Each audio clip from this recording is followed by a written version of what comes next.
Hello అండి, అందరికీ నమస్తే అండి. ఈరోజు అయితే నేను క్యారెట్ ఆమ్లెట్ వేస్తున్నానండి. దానికి కావాల్సిన పదార్థం 2 క్యారెట్లు తీసుకున్నా, 2 ఎగ్గు, తర్వాత 1 ఉల్లిపాయ, 3 పచ్చిమిరపకాయలు తీసుకున్నానండి. 2 ఎగ్గు పగలగొట్టి వేసానండి. ఇగో ఉప్పు వేసుకోవాలి సరిపడా, తర్వాత కొంచెం చిటికెడు పసుపు వేసుకోవాలి,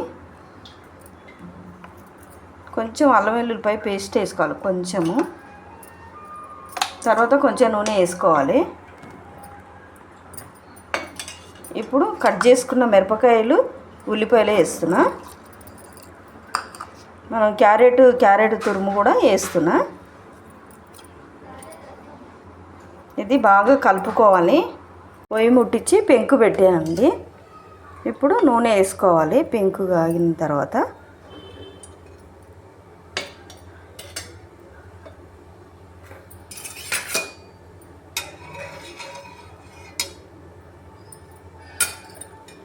ఇప్పుడు కలుపుకున్న ఆమ్లెట్కి వేసుకోవాలి.